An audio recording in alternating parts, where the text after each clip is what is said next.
అమ్మ దేవాలయంలో దేవతకి కానీ లేదా దేవుడికి కానీ ఎదురుగా ఉండి దండం పెట్టుకోకూడదు అంటారు. ఇంకోటి గర్భగుడిలోకి ఎంటర్ అవ్వగానే ఇలాగా బ్యాక్ సైడ్ అంటే మన బ్యాక్ దేవుడు చూపించి రాకూడదు. ఇలా వస్తూనే కాలు వెనక్కి పెట్టి అటు తిరుగుడు రావాలి. అంటే అర్థమైందమ్మా? వెనక్కి వస్తూ అడుగు వెనక్కి వేయాలి కానీ ఇలా మన బ్యాక్ దేవుడు చూపించి రాకూడదు అంటారు. ఇవి నేను నా చిన్నప్పటి నుంచి వింటూ వస్తున్నాను. సో ఎందుకు మనం దేవుడు ఎదురుగా ఉండి ఎందుకు దండం పెట్టుకోకూడదు? వచ్చినప్పుడు ఎందుకు అలా అలా స్ట్రైట్ ఫార్వర్డ్ గానే వెనక్కి రావాలి? ఎందుకంటే దేవత గర్భగుడిలో ప్రతిష్ఠ అనేది అతి ఉత్తమంగా ఉంటుంది. కొన్ని వందల వేల సంవత్సరాల క్రితం నాటి ప్రతిష్టలు, స్వయంభూ ప్రతిష్టలు ఉన్నాయి. అసలు దేవత అంటే ఏంటంటే ఒక పవర్ని అక్కడ స్టోరేజ్ చేస్తారు. మనం వెళ్ళి అక్కడ రిసీవ్ చేసుకోవటం. ఇప్పుడు ట్రాన్స్ఫార్మర్ నుంచి డైరెక్ట్ కరెంట్ తీసుకోగా కొన్ని ప్రికాషన్స్ తీసుకొని లైన్స్ ద్వారా ఇంటికి కరెంట్ ఒక పద్ధతి ద్వారా తీసుకుంటాం. దాన్ని లైట్కి వాడడమో ఫ్రిడ్జ్కి వాడటమో చేస్తాం. డైరెక్ట్గా గుడికి వెళ్ళినప్పుడు కొన్ని ప్రికాషన్స్ అనేది పాటించాలి. ఎందుకంటే అక్కడ మహాశక్తి అయిన కాస్మిక్ పవర్ ఉంటాయి. కాస్మిక్ పవర్ కేంద్రాలు కాబట్టి డైరెక్ట్గా దేవతల దర్శనం అనేది డైరెక్ట్గా ఇవ్వరు. పొద్దున్నే అలంకరణ తర్వాత నిదానంగా అమ్మవారికి ప్రసాదాలన్నీ సమర్పించిన తర్వాత దర్శనం ఇవ్వడం అనేది జరుగుతుంది. అక్కడున్న ఒక పవర్కి మనం మర్యాద అనేది ఇవ్వాలి కదా. అందుకు వీపు చూపించకపోవటం, కొన్ని ప్రికాషన్స్ తీసుకోవటం, ప్రదక్షిణలో కొన్ని ప్రికాషన్స్ తీసుకోవటం. ఇప్పుడు అక్కడ అమ్మవారు ఉన్నప్పుడు క్లాక్ వైజ్లో తిరిగామనుకోండి ప్రదక్షిణలు, పవర్ పెరుగుతుంది. యాంటీ క్లాక్ వైజ్లో తిరిగామనుకోండి మన పవర్ వెళ్ళిపోతుంది. దాంట్లో కొన్ని యాంటీ క్లాక్ వైజ్లో తిరగకూడదు. ఎప్పుడు యాంటీ క్లాక్ వైజ్లో తిరిగితే మన శక్తి వెళ్ళిపోతుంది.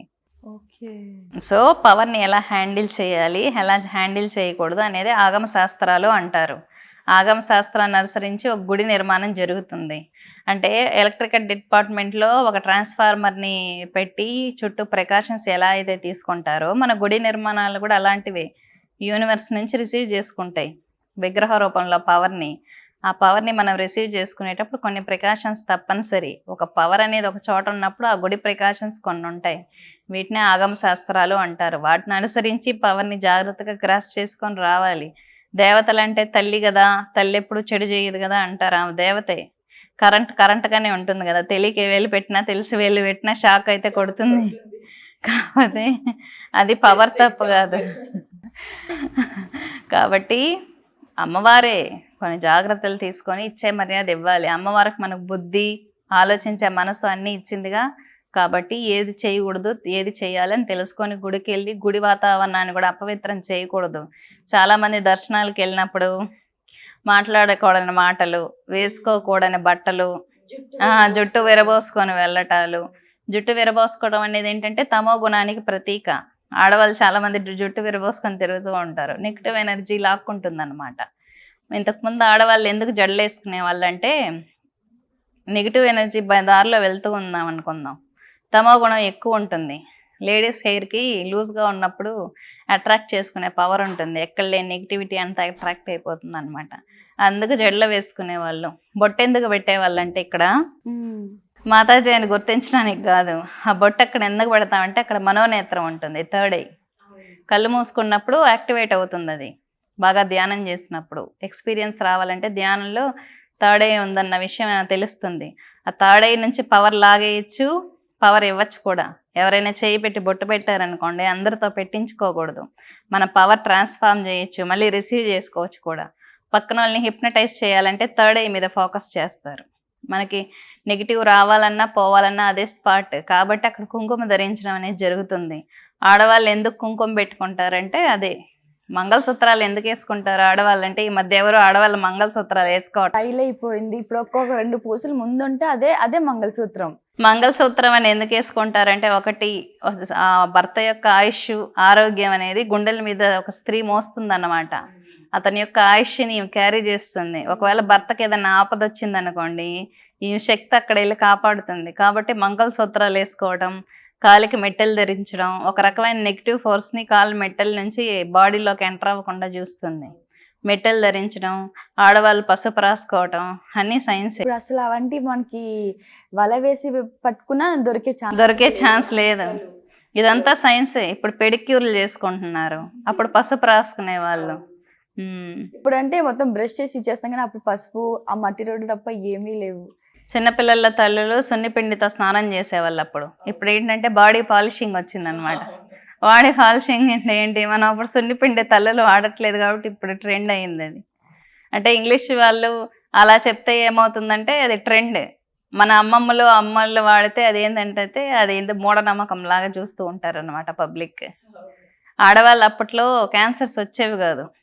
ఇప్పుడేంటి, హెయిర్కి క్యాన్సరే, గోర్లకి క్యాన్సరే, మొహానికి క్యాన్సర్, అన్నిటికీ క్యాన్సర్లు. ఎందుకంటే పసుపు ఎక్కువగా వాడేవాళ్ళు అప్పుడు.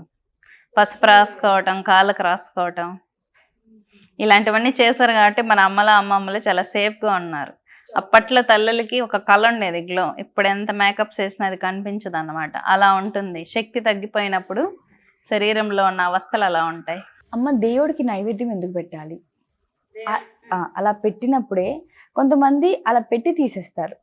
ఈ కొద్ది మూఢనమ్మకంతో ఉన్న జనాలు ఏం చేస్తారంటే, దేవుడు తింటున్నాడా, దేవుడు చూస్తున్నాడా, దేవుడి పేరు పెట్టి పూజలు తినేస్తున్నారు, దేవుడి పేరు పెట్టి వీళ్ళు తినేస్తున్నారు, ఎందుకు పెడుతున్నారు అనే వాళ్ళకి మీరు ఆన్సర్ ఏమిస్తారు?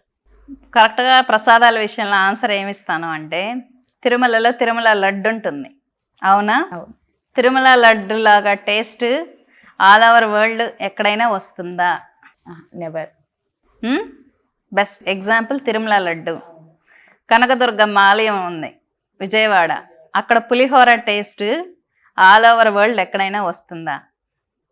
అక్కడ పులిహోర టేస్ట్ ఎక్కడా రాదు, అవునా? కాబట్టి కాపీ కొట్టచ్చు ప్రసాదాన్ని, టేస్ట్ని కాపీ కొట్టలేము. అక్కడున్న పవర్ నిజంగా అక్కడ వెంకటేశ్వర స్వామి లడ్డూలు స్వీకరిస్తాడు కాబట్టి ఇష్టంతో ఆ లడ్డూకి అంత టేస్ట్ వచ్చిందనమాట. పవిత్రత. దేవతలు ప్రసాదం వండి పెట్టినప్పుడు సృష్టించిన దేవతలకు మనం నిజానికి ప్రసాదం పెట్టలేం, మనకు అంత స్తోమత లేదు. మనం ఎంత భక్తితో ప్రేమతో సహా ప్రసాదం పెడుతున్నాం అన్నదే చూస్తాడు దేవుడు. ఏం పెట్టినా సరే మన శ్రద్ధ, మన భక్తి, దాన్ని చూసి సంతోషపడతాడు అనమాట. ఇప్పుడు శ్రీకృష్ణ పరమాత్మన కలవడానికి కుచేలుడు వెళ్ళినప్పుడు వట్టి అటుకులు ఇచ్చాడు. కానీ శ్రీకృష్ణ పరమాత్మ కుచేలుడిలో ఏం చూశాడు, అతను ఎంత కష్టపడి ఆ అటుకులు తీసుకొచ్చాడు అన్న విషయాన్ని చూసాడా, టేస్ట్ చూసాడా? మనలో భక్తి శ్రద్ధని గమనిస్తాడు దేవుడు.